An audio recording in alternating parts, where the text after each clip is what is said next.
Olá, bom dia. Hoje é quarta-feira, 11 de agosto, e você confere nessa edição. Câmara rejeita a PEC do voto impresso. 25 cidades do Mato Grosso do Sul atingem 100% de imunização contra a Covid.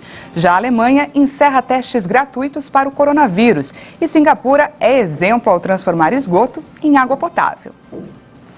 O plenário da Câmara dos Deputados rejeitou a PEC do voto impresso. O placar foi apertado. Foram 229 votos a favor da mudança pelo voto auditável e 218 votos contrários, além de uma abstenção. Mas eram necessários 308 votos para aprovação. A PEC do voto impresso é de autoria da deputada Bia Kicis, do PSL do Distrito Federal, e tem o apoio do presidente Jair Bolsonaro. O texto prevê a impressão de cédulas físicas que possam ser conferidas pelo eleitor em votações, referendos e plebiscitos. O relatório do deputado Felipe Barros, que sugeria a contagem pública e manual dos votos a partir de cédulas impressas no momento da votação, foi rejeitado na comissão especial por 22 votos a 11. No dia seguinte, a comissão aprovou um novo relatório que recomendou a rejeição da proposta original. No entanto, os pareceres das comissões especiais não são terminativos. Por isso, a discussão foi levada ao plenário pelo presidente da Câmara. O tema divide opiniões. O voto impresso será um verdadeiro fortalecimento da nossa democracia. O que nós estamos defendendo não é a volta do voto em cédula, mas sim do voto eletrônico auditável, assim como existe conferência em diversas operações de transações eletrônicas que se fazem principalmente no mercado financeiro.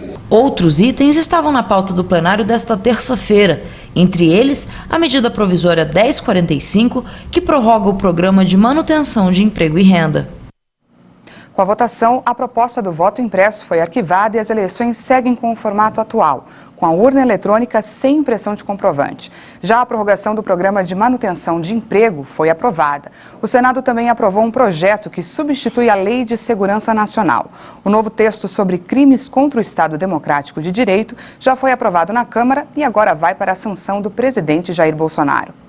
A inflação deu um novo salto. O IPCA, que é o índice oficial de preços, encerrou julho com alta de quase 1%. Com isso, o acumulado dos últimos 12 meses ficou perto dos 9%. O teto fixado pelo governo é de 5,25%. O pior resultado para o mês de julho em quase 20 anos foi liderado pela conta de luz, que está sendo calculada com a bandeira vermelha, que custa mais caro por causa do baixo nível dos reservatórios. Mas não foi só. Dos 9 itens pesquisados pelo IBGE, apenas o custo da saúde baixou um pouco, em consequência da decisão da Agência Nacional de Saúde, que determinou a redução das mensalidades dos planos de saúde individuais. No índice geral de julho, os produtos que mais subiram foram a habitação, onde estão as contas de luz, os transportes, puxados pelos aumentos dos combustíveis, e os alimentos. O índice total chegou a 0,96%. E é o preço dos alimentos que não dá tréguas ao bolso do consumidor. Em um ano, o índice subiu o triplo da inflação, sem contar que muitos itens superam a média. E agora, com as secas e as geadas, a expectativa é de mais algumas altas, como a do café em pó. A Associação Brasileira do Setor afasta qualquer risco de desabastecimento, mas alerta que até o fim do próximo mês, o produto vai subir de 35% a 40% nos supermercados. A Conab reviu a sua previsão para a safra de grãos, que deverá fechar o ano em 254 milhões de toneladas, 20 milhões a menos do que a estimativa anterior. Com a alta da taxa Selic, os bancos reajustaram tarifas cobradas na compra de imóvel financiado. E o mercado financeiro projeta novas elevações na taxa básica de juros até o final do ano. Depois da alta na taxa básica de juros da economia, os bancos acompanham e aumentam as taxas cobradas para o financiamento imobiliário. Na última semana, o Banco Central elevou a Selic para 5,25% ao ano. E alguns bancos também aumentaram a taxa mínima da sua linha mais tradicional de crédito imobiliário. No Banco do Brasil, as taxas partem agora para 6,5% ao ano. Já a Caixa Econômica Federal, que lidera o segmento, informou que não reajustou suas taxas e que não pretende reajustá-las. A taxa mínima informada atualmente é de 7% ao ano mais TR. Assim, é importante que o tomador do crédito pesquise entre os bancos qual oferece a menor taxa para o seu perfil.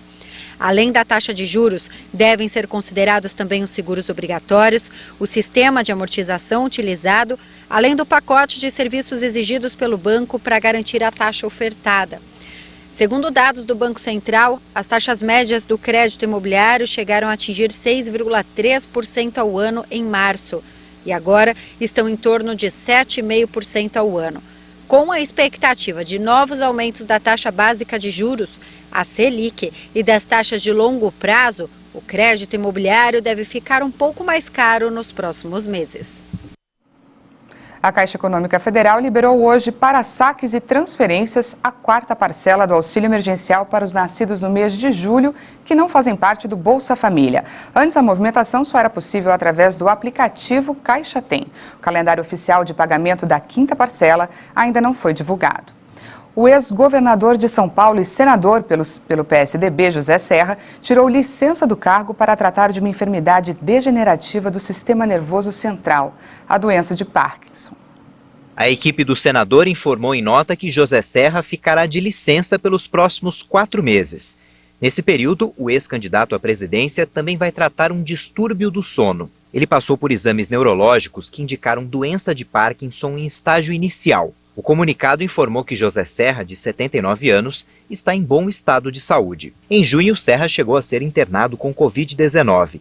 E no mês seguinte, depois de exames de rotina, ele precisou passar por um cateterismo e colocação de stent em uma artéria do coração. Quem assume o cargo no Senado é o suplente José Aníbal, também do PSDB. O chamado Tribunal da Paz na Colômbia vai investigar a ex-guerrilheira das Farc pelo recrutamento de adolescentes. O tribunal que julga os crimes mais hediondos do conflito colombiano anunciou que vai investigar as Farc, guerrilha dissolvida que assinou a paz em 2016. O tribunal vai investigar o recrutamento de 18.667 adolescentes nas 5 décadas de conflito armado no país.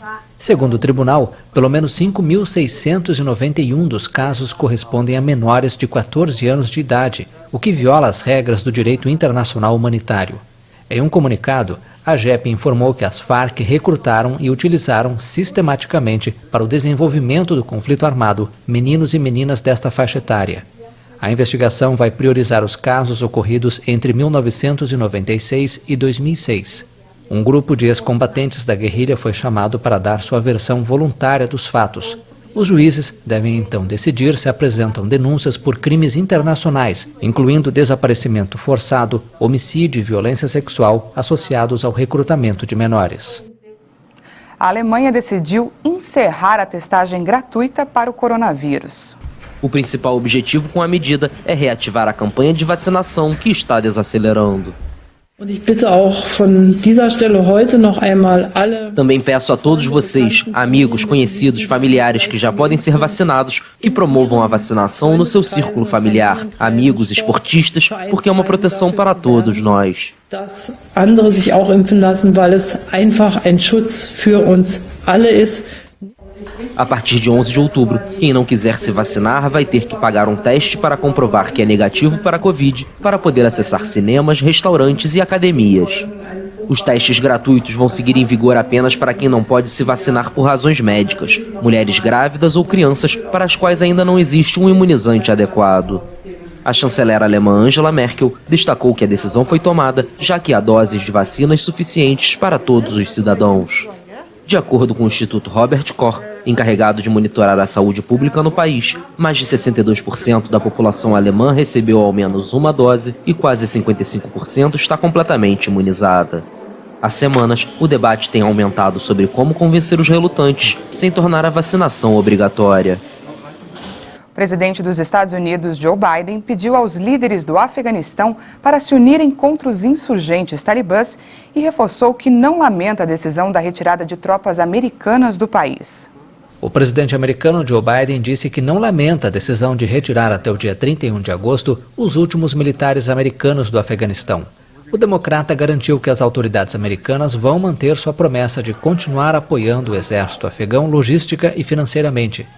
Desde que o presidente democrata anunciou o prazo limite há aproximadamente um mês, os talibãs têm ganhado terreno de forma constante no plano militar. Os civis fugiram em massa dessas regiões.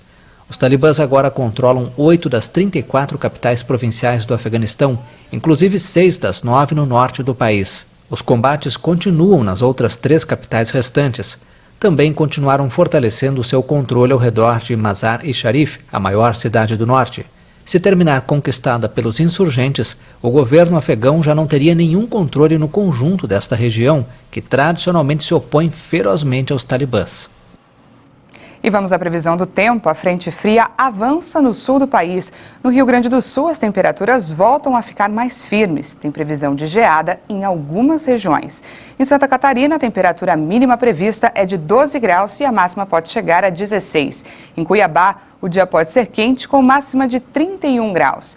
Em Manaus, a previsão é de sol com possibilidade de chuva durante o dia. A temperatura mínima prevista é de 24 e a máxima 33. Em Porto Alegre, a temperatura está um pouquinho mais baixa, mínima de 10 e máxima de 15 graus. Em Alagoas, o dia vai ter muita chuva. Lá, os termômetros podem registrar 26 graus de máxima e a mínima é de 22. No próximo bloco, você vai ver que o Mato Grosso do Sul já tem 25 cidades com 100% da população adulta vacinada com a primeira dose. E ainda, Singapura é exemplo ao transformar esgoto em água para consumo humano. Nós voltamos já.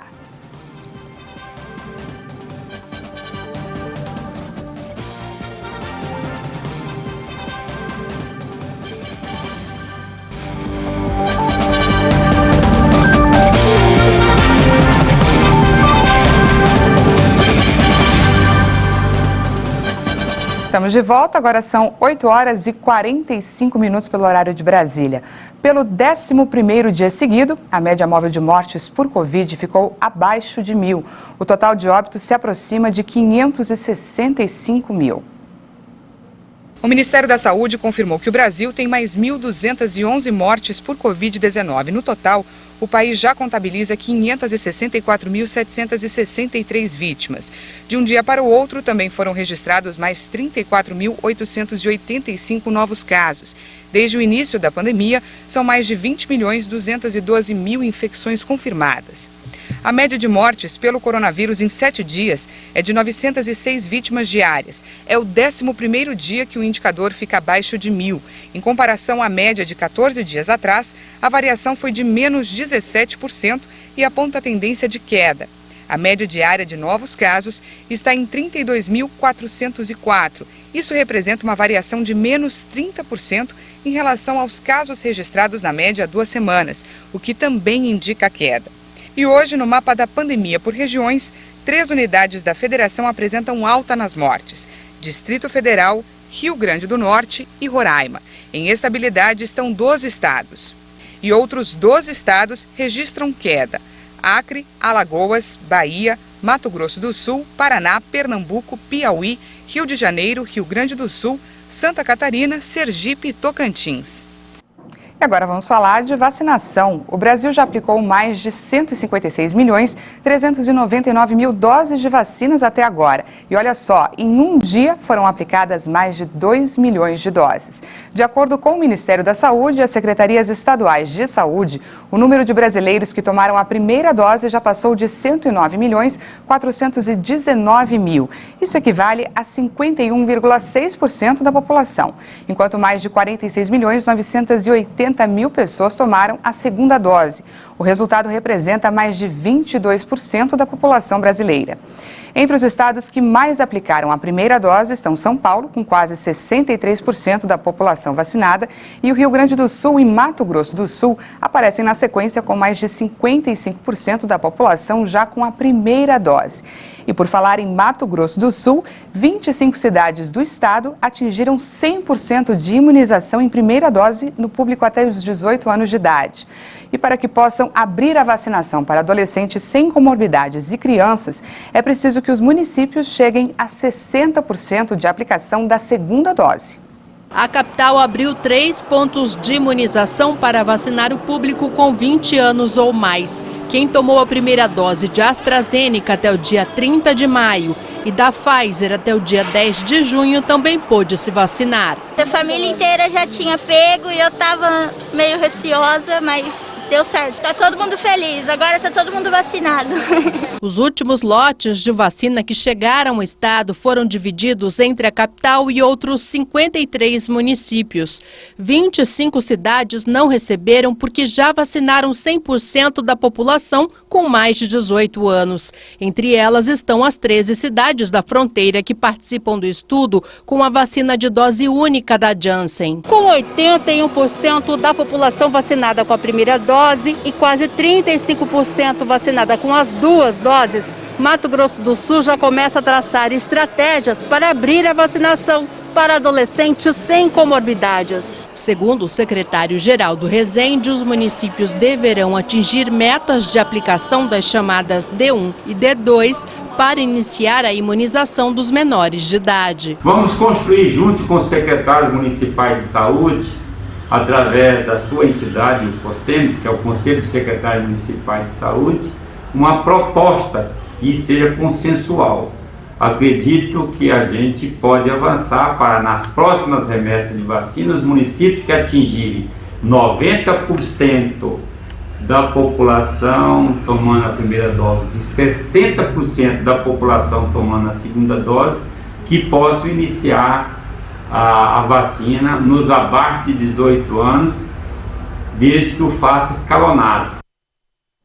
E hoje as capitais do Rio de Janeiro e Belém suspenderam a vacinação por falta de doses. A China teve ontem um recorde de casos de coronavírus em 7 meses. A variante Delta representa um desafio para o governo do país. Dezenas de infecções ocorreram em um centro de testes na cidade de Yangzhou. E as autoridades emitiram alertas para evitar o manuseio incorreto dos testes, o que poderia facilitar a disseminação do vírus.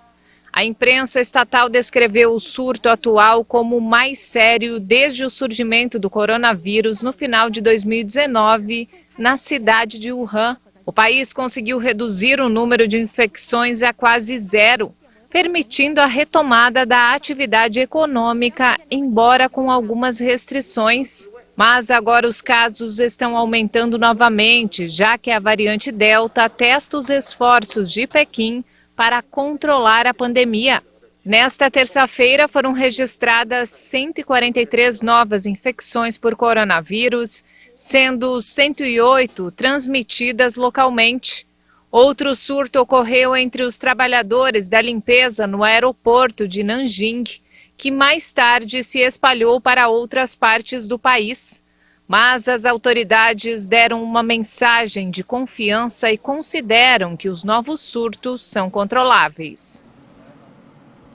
Uma estação de tratamento em Singapura ajuda a transformar esgoto em águas tão limpas que podem ser utilizadas para o consumo humano. A tecnologia é a mesma usada por astronautas da Estação Espacial Internacional. Esta estação de tratamento em Singapura trabalha em uma tecnologia que ainda enfrenta resistência em vários países: transformar águas residuais em água potável. A usina também trabalha na dessalinização da água do mar.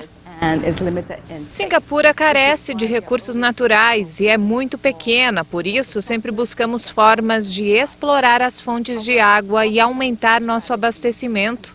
Nossa estratégia de gestão da água é dividida em 3 partes: coletar cada gota, reutilizá-la indefinidamente e transformar a água do mar em água potável pela dessalinização. Assim como a Namíbia e o México, Singapura é um dos países precursores na tecnologia. Mas especialistas acreditam que reciclar águas residuais é mais barato e eficiente energeticamente que retirar o sal da água do mar. De acordo com a ONU, o maior desafio não é buscar a potabilidade, mas reciclar água para uso na agricultura. Uma atividade que absorve 2/3 das extrações de água doce. Para o órgão internacional, a solução atende indústrias e pode ser usada na refrigeração de centrais elétricas. O processo de reciclagem de águas residuais é usado por astronautas da Estação Espacial Internacional, que bebem a mesma água reciclada diversas vezes. O Ministério da Saúde lançou uma estratégia nacional para combater a obesidade infantil. A iniciativa pretende promover a alimentação saudável de crianças e adolescentes. O programa, chamado de Estratégia Nacional de Prevenção e Atenção à Obesidade Infantil, disponibilizará recursos a municípios para o desenvolvimento de ações de combate ao problema e promoção de hábitos saudáveis. Na primeira etapa, poderão aderir até 1.000 prefeituras. A participação do programa implicará o compromisso de implantar uma série de iniciativas, como a vigilância alimentar e nutricional, com mapeamento da situação das crianças e adolescentes na cidade e campanhas de comunicação para discutir com a sociedade a importância de hábitos mais saudáveis. O ministro da pasta, Marcelo Queiroga, disse que o governo federal, desde o início, optou pela atenção primária como uma ferramenta no enfrentamento das complicações que afetam a vida dos brasileiros e reiterou os problemas crescentes acerca da obesidade. Hoje nós temos outro problema, que é a obesidade infantil, que deve ser combatida e combatido do ponto de vista técnico, não? Através do estímulo à alimentação saudável, mas não se cinge apenas à alimentação saudável. Nós temos que cuidar também dos aspectos ambientais, nós temos que fomentar a prática de atividade física, nós temos que educar essas crianças. Segundo dados do Ministério da Saúde, atualmente 6.400.000 crianças de até 10 anos estão com excesso de peso e 3.006.000 crianças nessa faixa etária com obesidade. Até 5 anos de idade, o índice é de 15,9%, enquanto de 5 a 9 anos é de 31,8%. Entre os adolescentes, 11 milhões de indivíduos estão com excesso de peso e 4.100.000 com obesidade, um índice total de 31,9%. E antes de encerrar, vamos falar um pouquinho de futebol. Pelas quartas de final da Libertadores da América, no estádio do Morumbi, São Paulo e Palmeiras empataram em 1-1. O empate dá uma leve vantagem para o Palmeiras por conta da regra do gol fora de casa. Um resultado de 0-0 no Allianz Parque leva o time alviverde para a semifinal. Já o São Paulo precisa vencer ou empatar por 2 gols de diferença. Agora, pelas quartas de final da Copa Sul-Americana, jogando fora de casa, o Red Bull Bragantino venceu o Rosário Central por 4-3. O próximo encontro entre as equipes será na próxima terça-feira em Bragança Paulista. Com o resultado conquistado, o time brasileiro joga por um empate e pode perder até de 1-0, que conquista a vaga na semifinal. Essa edição fica por aqui, mas você pode rever as nossas reportagens no YouTube. Já já você confere outras informações com a Patrícia Velenic. Um bom dia para você e até mais.